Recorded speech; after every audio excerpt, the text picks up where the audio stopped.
순수익 80만 원, 지금 수익률이 투자금 대비로 하면 274%. 이런 것 때문에 사람들이 혹하는 거 아닌가. 네, 근데 제약이 엄청 많아요. 알아요. 업종별로 이제 수익률 띄워볼게요. 아까 그 몰래 봤다고 하는 밀키트, 무인 카페. 제가 그냥 계속 준비하고 보면 수도권에서 진짜 당장 매수할 수 있는 것들만 추려가지고.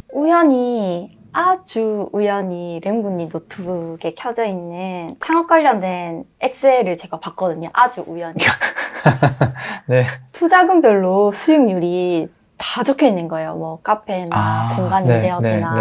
네, 제 비밀 노트인데 그거 언제 보였어요? 그 제가 뭐 창업가는 아닌데 또 워낙 요즘에 창업하는 사람들이 많다 보니까 또 공간 임대업도 많고 그래서 겸사겸사 해가지고 야 업종별로 진짜 돈 얼마나 벌지 궁금해가지고 제가 한번 좀 싹 정리를 좀 해본 적이 있어요. 근데 궁금해서 하셨다기보다는 네. 진짜 너무 자세히 디테일하게 돼 있어서 이걸 구독자분들과 함께 네. 나눠보면 어떨까 싶어서 질문을 좀 드려드릴까요? 네, 가능하죠. 지금 사람들이 이제 가장 네. 관심 있게 보는 게 사실 뭐 커피 종류잖아요. 메가 커피, 컴포즈 커피. 네. 이런 것들은 요새 수익률이 한 어느 정도 되나요? 뭐 제가 창업을 직접 해본 건 아니기 때문에 정확하진 않는데 관련해서 남겨주신 분들이 너무 많더라고요. 그래서 제가 이거 좀 정확하게 좀 알려주는 사람 없나 검색해보니까 유튜브 채널에 있더라고요. 그래서 영상을 제가 봤어요. 아마 시간 되신 분들 보시면 좋을 것 같은데 하루에 70만 원씩 팔면 도대체 얼마 남을까? 우리가 이용하고 있는 커피 많이 먹잖아요. 네. 근데 실제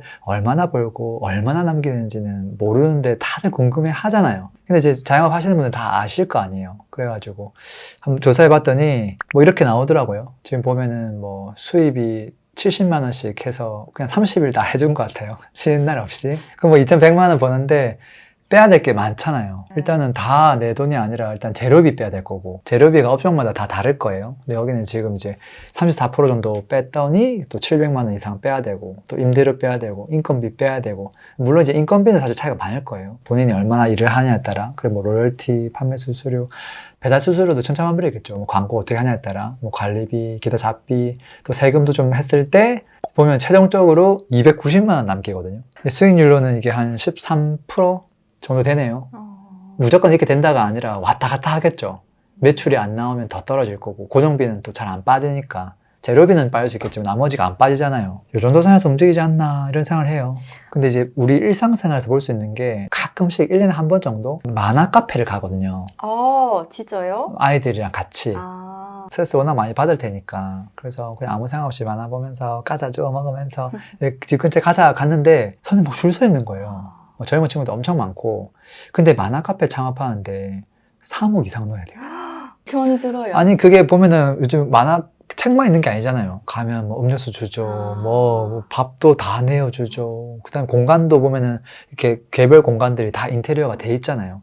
그러다 보니까 창업비가 많이 들어가요. 그래서 그거 말고도 되게 많은 업종들이 있잖아요. 뭐 조그만 거는 무인 아이스크림, 무인 빨래방, 뭐 공유 주방, 뭐 무인 모텔, 공유 오피스 뭐. 근데 그것들 중에서 1억을 할 수 있는 것들 있죠. 당연히 있죠. 좀 많이 들어간 것도 있고 적게 들어간 것도 있고 뭐 무인 아이스크림 이런 것들은 돈이 얼마 안 들어가죠. 뭐 무인 카페도 마찬가지고 렌탈 스튜디오도 많이 안 들어가고요. 파티룸도 마찬가지고요. 뭐 고시원이나 뭐 아니면 공유 오피스, 스터디 카페 조금 인테리어를 많이 해야 되는 것들은 초기 투자 금액이 많이 들어가죠. 뭐 그런 차이가 있는 것 같아요. 지금 1억으로 사실 네. 수도권에 네. 아파트 좋은 거 사기가 힘들더라고요. 네. 그래서 사람들이 많이 창업으로 빠지는 것 같은데 네. 사람들이 요새 또 관심을 많이 가지는 게 에어비앤비, 공간 임대업인데 네. 이건 데이터상으로 어떨까요? 그게 이제 아무래도 다주택자에 대한 규제가 또 있고 비싼 거를 사야 되는데 아파트는 입지 좋은 걸 사야 되는데 1억으로 투자하기에는 사실 선택지가 많이 없잖아요. 그러다 보니까 그분들이 이제 두 가지로 나뉘는 거죠. 기존 다주택자 분들이 이제 공간 임대업으로 몰리는 수요.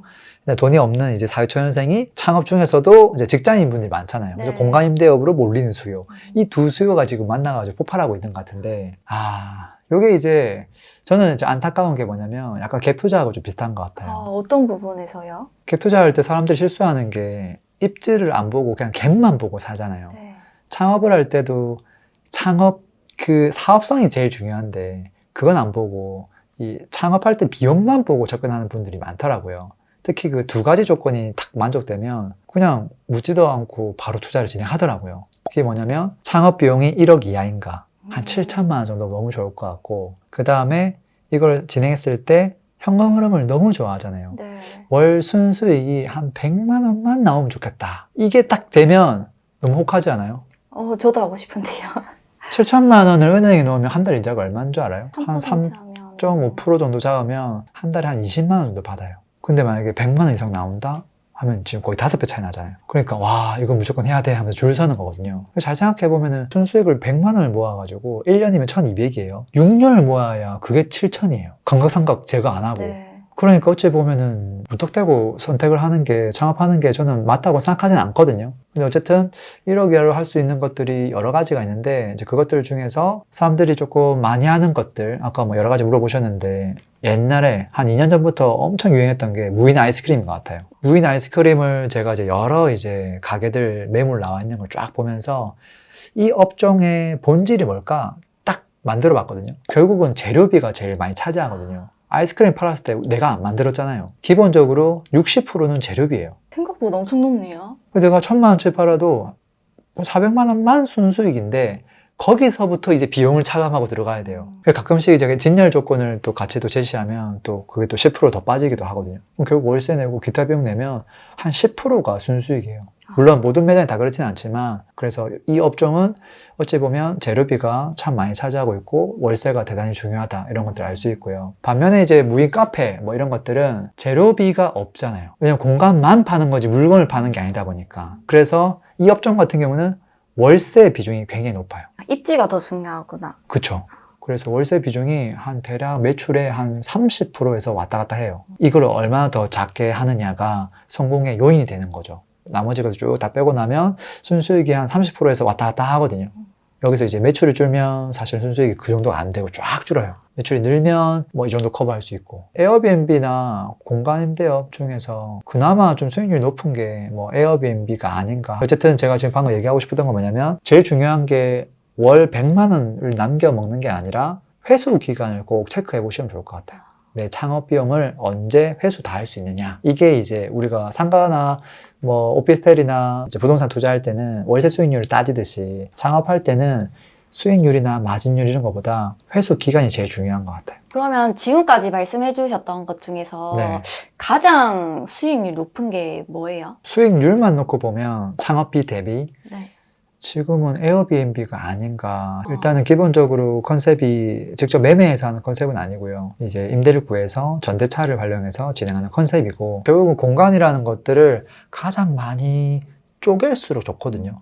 그 다음에 인건비가 많이 안 들어갈수록 좋고, 그 대표적인 게 정말 많이 쪼갠 게 고시원이거든요. 그리고 모텔이거든요.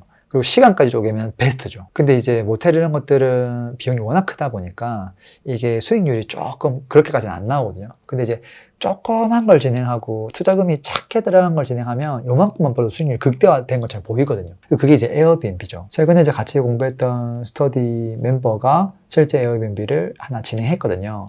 사례를 제가 한번 요약해봤어요. 보증금 500에 월세가 45만 원이에요. 일단 여기서부터 엄청 저렴하죠. 이게 빌라나 원룸 같은 거예요? 맞아요. 그 하나를 이제 딱 빌려가지고 임대를 줘야 되겠다라고 생각한 거죠. 그리고 인테리어 비용을 막 당근 같은 것들 막 활용해가지고 하다 보니까 350만 원밖에 안 들었대요. 그리고 이제 보증금은 사실 또 나중에 돌려받는 금액이잖아요. 그럼 순수 투자하는 금액은 350밖에 안 되거든요.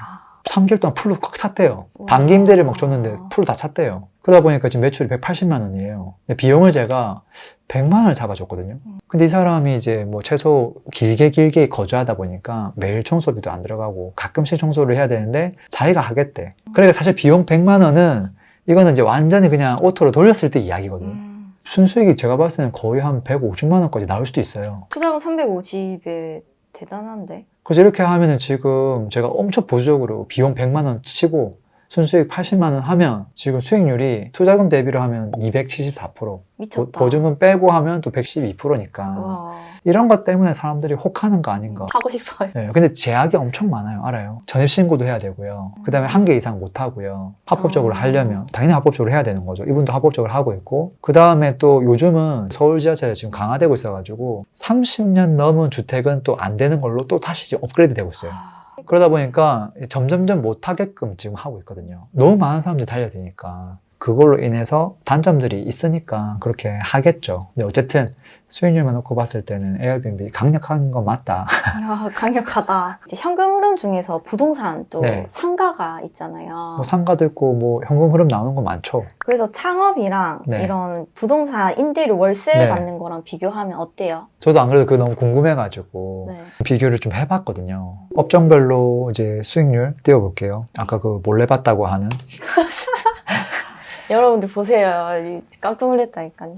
그래서 일단은 지금 공간 임대업에서 수익률 제가 이제 보면은 무화가 이제 무인 아이스크림이거든요. 무인 아이스크림이 브랜드가 없거든요, 보통은. 네. 브랜드가 필요가 없으니까. 이런 것들을 이제 매출이 다 다양해요. 한 달에 뭐 800만 원 하는 곳, 뭐 좀 많이 파는 곳은 뭐 1,500만 원 하는 곳, 정말 다양한데 그 중에서 재료비를 제외하고 나면 순 매출은 40%고, 그 다음에 이제 비용들을 또 제외해야 되는데 이제 월세, 인건비, 그 위치마다 다 다르겠죠. 근데 그것들을 제가 현재 내가 특정 지역에 나와 있는 어떤 매물들, 양도 양수 받을 수 있는 매물들을 가지고 쫙 조사했을 때 대략적으로 이제 비용 빼고 났을 때 실제 내 손에 얼마 남을 거냐, 그런 것들을 이제 여러 물건에서 뭐 평균치를 구해보고, 궁금하다 보니까 무인 아이스크림이 아니라 뭐 커피 같은 것들, 또 커피도 브랜드가 많잖아요. 뭐 이디야, 백다방, 뭐 컴포즈, 벤티, 대략적으로 어떠한지 이제 이런 부분들 체크해보고, 물론 커피는 무인 아이스크림처럼 재료비가 뭐 엄청 높진 않지만 그래도 이거를 물건을 계속 보다 보면 한 35% 정도는 재료비로 나가는구나, 이제 이런 것들을 다 알 수 있고요. 그 말고도 이제 뭐 맥주집부터 시작해서 햄버거집, 크림 골프장, 뭐 셀프 빨래방, 밀키트, 무인 카페, 그냥 제가 그냥 계속 준비하고 보면 이제 수도권에서 진짜 당장 매수할 수 있는 것들만 추려가지고 이제 수익률, 그 다음에 권리금이 얼마냐. 권리금도 대부분 붙어 있잖아요. 이 권리금이 신기하게도 내가 만약에 한 달 순수익이 100만 원이잖아요. 네. 그러면 곱하기 12배수로 내놓는 경우가 많아요. 내 월 순수익에. 뭐 셀프 빨래방이 한 달에 400만 원 남긴다. 얼마로 올리고 있냐면 보통 한 권리금을 한 5천만 원 정도 해야 되는데 여긴 시설이 많이 들어가가지고 그거보다 훨씬 높게 해놓은 경우도 많아요. 또 무인 아이스크림 가게는 시설물이 별로 없거든요. 이제 그러다 보니까 진짜 칼같이 딱 12개월로 맞춰놓은 곳이 많아요. 그거보다 안 된 곳들도 좀 많고, 그래서 권리금을 가지고 어느 곳이 권리금이 높냐 낮냐 제 기준을 가지고 이렇게 평가하기도 하고요. 근데 궁극적으로는 회수기간이 핵심이기 때문에 회수기간을 많이 보죠. 그래서 이걸 보다가 무인 아이스크림은 투자비가 얼마 안 되니까 한 1년이면 회수되는 곳들도 많이 있어요. 이제 이런 것들을 하다가 저는 이제 최근에 상가를 워낙 이제 많이 보다 보니까 그냥 상가는 아무것도 신경을 안 써도 되는데 이거 창업은 신경 쓸 게 많잖아요. 뭐 안 쓴다고 하지만 CCTV로 맨날 쳐다봐야 되지. 사건 사고 터지지. 그 다음에 하루에 뭐 1시간씩 가가지고 뭐 정리정돈 해야 되지. 그 사람 쓰는 것 자체가 일이잖아요. 이제 그러다 보니까 내가 이제 무인 아이스크림이 아니라 공유 오피스를 창업했을 때랑, 저는 공유 오피스를 좀 좋아해가지고 그거랑 상가 투자했을 때 얼마나 차이가 날까 한번 비교를 한번 해봤어요. 공유 오피스가 마진율이 정말 이거를 알차게 잘하면 40%까지 맥스로 나오겠더라고요. 40%요? 맥스가. 그래도 되게 높은 거 아니에요? 맥스로 잡아준 거죠. 보통 한 25%에서 30% 왔다 갔다 한다고 봐야 되는데 이거를 정말 극대 효율을 했을 때 어떻게 될지 모르기 때문에 얘를 그냥 정말 제가 잘 잡아준 거예요. 잘 잡아준 거랑 상가 투자랑 비교하려고. 자, 이렇게 했을 때 투자 금액이 아무리 못해도 공유 오피스는 최소 한 60평 넘어가야 되거든요. 70평? 좀 큰 건 한 100평 넘어가요. 이제 그러다 보니까 이거를 요즘 뭐 그 평당 인테리어 비용 이제 계산하다 보면 한 3억은 들어가야 돼요. 그럼 내가 3억을 투자했을 때 월 현금 흐름이 그래도 한 700은 나와줘야 되는 거거든요. 왜냐면 이 700을 1년 동안 모으면 얼마예요? 8,200이잖아요. 이 8,000을 몇 년을 모아야 3억을 회수할 수 있냐? 거의 4년 좀 안 되게 또 모아야 되잖아요. 적지 않은 시간이에요. 이 700만 원 정도 또 벌어가는 것 자체가 또 호락호락한 일도 아니에요. 만약에 700만 원을 한 푼도 안 쓰고 모았다. 그럼 그게 8,400이죠. 근데 만약에 이거를 1년 뒤에 팔아버린다? 그럼 어떻게 되는 줄 알아요? 인테리어비를 제대로 못 받으면 다 손실이죠. 그래서 언제 이걸 내가 회수할 수 있냐? 4년 차가 딱 되면 딱 그 원금 3억을 회수하고 손익분기점 넘어가기 시작하거든요. 그 이후부터는 계속 올라가겠죠. 근데 물론 나중에 시간 지나면 유행이 지나고 인테리어 다시 할 수도 있지만 그냥 이거를 굉장히 수학적으로 현실성을 무시하고 그냥 퉁 계산했을 때 이렇게 된다는 거거든요. 자, 근데 이런 메커니즘을 만약에 내가 상가를 투자했다. 그럼 어떻게 되냐를 똑같이 만들어 본 거예요. 연차별로. 그러면 내가 만약에 3억이 있다. 그럼 누구는 공유오피스를 창업할 수 있지만 상가를 살 수 있잖아요. 근데 제가 상가 뭐 최근에 한 것들은 이제 적게는 10%에서 보통 18% 사이 때가 많거든요. 그러니까 최저 한 10% 정도 수익률을 잡고 시작하거든요. 월 현금 흐름이 얼마 나오냐면 3억을 넣으면 250만 원이 나와요. 그러면은 이거를 한 푼도 안 썼다고 가정해 볼게요. 그러면 3천만 원을 모으죠. 1년 딱 지났을 때 아까 공유오피스는 1년 동안 얼마 모았는 줄 알아요? 8,400만 원 모았거든요. 진짜 다르다. 근데 이거 3천이잖아요. 되게 작아 보이잖아요. 근데 이게 누적되면 1, 2, 3, 4년 될 거 아니에요. 네. 그러면 아까 공유오피스 같은 경우는 내가 이미 3억을 쓰고 시작했잖아요. 상가 같은 경우는 3억을 썼지만 이게 사라진 돈이 아니잖아요. 거기서 차이가 나는구나. 이게 물론 이게 뭐 쫄딱 망하거나 해가지고 뭐 손실을 볼 수 있겠지만 이제 월세를 탄탄하게 받고 있고 샀던 금액 그대로 많이 판다 가정하면 그래도 그 돈이 회수가 되거든요. 이제 그러다 보니까 4년차가 됐을 때 공유오피스는 이제 손익분기점을 돌파했는데 상가는 원금을 다 모으면 4억 2천이거든요. 근데 이걸 만약에 10년 동안 하면 어떻게 되냐? 엄청난 차이는 안 나요. 왜냐하면 공유오피스도 그때부터는 분기점, 손익분기점 넘어가면서 전부 다 내 돈이 되거든요. 그럼 10년 차가 되면 원금이 5억 4천이 모여요. 상가는 6억이 모여요. 그래서 차이가 뭐냐면 상가는 3억 원금이 그대로 있어요. 차이가 크죠. 네. 그래서 이렇게 비교해보면은 내가 공유오피스 점수를 이렇게 많이 주고 마진율도 이렇게 잘해주고 월 현금흐름도 참 변수가 없다고 해주고 시간 지나도 요대로 계속 벌 수 있다고 해주고 했는데 야 뭐가 더 나은 걸까? 호락호락하지 않는데 돈 있으면 상가하는 게 낫다는 결론이 나네요. 근데 그 원금 회수 할 수 있냐 없냐가 진짜 큰 변수인 것 같아요. 근데 공유오피스도 사실은 자기가 3억 인테리어 해놓고 이걸 빵원에 매각하는 사람 잘은 없지. 그냥 조금 손실 보고 하거나 어떤 경우는 매출이 잘 나오면 권리금을 높여서 파는 경우도 있죠. 근데 이제 다 가능한 건 아닌 것 같고 제가 봤을 때 요즘 최근 좀 유행했던 고시원이나 네. 이제 거기는 워낙 이제 경쟁이 심해가지고 권리 금액이 올라갔던 케이스고 나머지는 투자했던 원금만큼 받을 수 있는 곳은 100개 중에 한 두세 개? 정말 작은 비중인 것 같긴 해요. 인테리어 비용은 어느 정도는 좀 감가상각 한 채로 조금 매각하지 않나. 저는 이제 상가가 아니라 이걸 내가 디벨롭 하면 어떻게 될까. 물론 3억 가지고 디벨롭을 할 수는 없는데 수학적으로 이제 제가 또 만들어 본 거죠. 디벨롭을 하게 되면은 하는 사람은 그래도 연간 10% 정도의 본인의 이 수익률을 생활하거든요. 네. 디벨롭을 했을 때 건물을 산다는 얘기고 3억이 아니라 자기 돈을 한 30억 정도 넣었다고 생각할 수도 있고 뭐 10억을 넣었다고 생각할 수 있는데 그 건물을 보유하는 기간 동안 디벨롭을 하는 기간 동안 그 1년만 놓고 보더라도 지가 상승이 한 7% 이상씩 올라오면서 자기 목표 수익률을 한 10% 정도는 잡거든요. 이렇게 했을 때 어떻게 되느냐를 제가 10년치 시뮬레이션 해보니까 10년차 됐을 때 3억이 14억 5천이 돼요. 아까 상가는 6억이었고요. 그 다음에 아까 그 공유오피스는 5억 4천이었거든요. 디벨롭이 제일 높은 거예요? 아무 이슈 없이 아름답게 됐을 때. 왜냐면 디벨롭은 길게 안 가져가고 이제 1년 정도 해서 팔고 엑시트하고 거기서 10% 정도 남겨먹고 그 다음에 또 그 돈을 다시 재투자해가지고 디벨롭하고 또 남겨먹고 이거를 이제 복리로 계속 반복했을 때 그 효과가 큰 거죠. 3억이 아니라 10억 금액을 높이면 그 금액이 나중에는 50억 가까이 되거든요. 차이가 굉장히 커지죠. 물론 이걸 하려면 또 다른 역량들이 좀 필요하겠죠. 어쨌든 우리가 총알이 하나이기 때문에 결국은 여러 개를 좀 비교할 수밖에 없지 않나 그런 생각이 듭니다. 근데 이렇게 데이터로 분석하고 이런 창업을 하시는 분들이 많이 없을 텐데 네. 저는 너무 재밌는데요. 이렇게 그래요? 해주시니까. 저는 사실 저도 많은 경험이 있는 건 아니지만 사실 창업이라고 하는 게 리스크가 너무 크잖아요. 근데 생각보다 많은 사람들이 그 투자금 7천만 원, 그다음에 월 100만 원 그거에 혹해가지고 해놓고 그냥 거의 아르바이트생으로 전락하는 경우가 많은 것 같아요. 그게 아니라 투자를 한다는 말은 결국은 어떻게 하면 내 시간을 레버리지 할 수 있는가 이런 관점도 되게 중요하기 때문에 지금 당장 들어가는 투자금뿐만 아니라 조금 나머지 부분에 대해서도 생각을 하시면 좋을 것 같아요. 제가 그 여러 가지 업종 보다가 최근에 제일 관심 있게 본 게 스터디 카페예요. 왜 스터디 카페를 봤냐면 스터디 카페가 사라지기가 좀 어려운 업종이잖아요. 공부를 해야 되니까 학생들 입장에서는.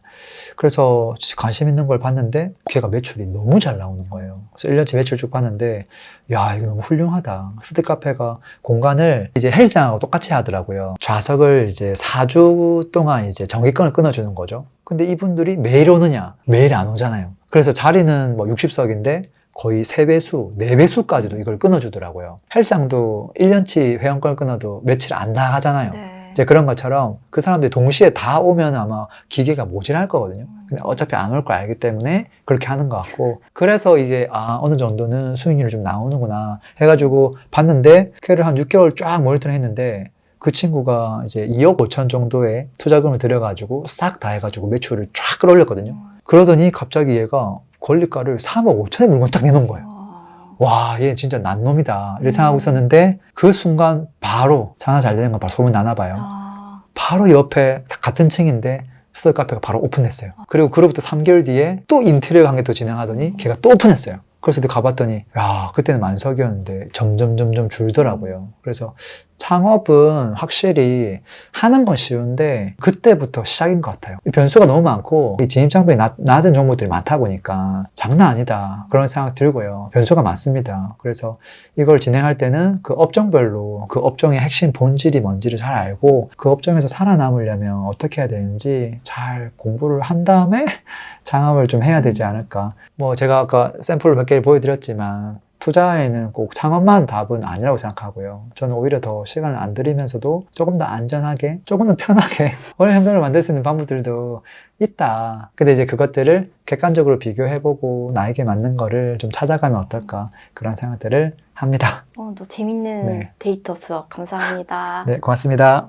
가격이 오르고 내리는 원리, 제가 무료 전자책 지금 푸른 사이트에다가 올려놨으니까요. 원리를 미리미리 좀 공부를 해 두시면 좋겠습니다. 현금 흐름도 만들고 싶은 분이 있겠죠. 이건 별도의 공부가 좀 필요합니다. 제가 VOD로 좀 무료로 하나 올려놨으니까 푸른 사이트에서 보시고 무기 하나를 더 장착해 가시면 좋겠습니다.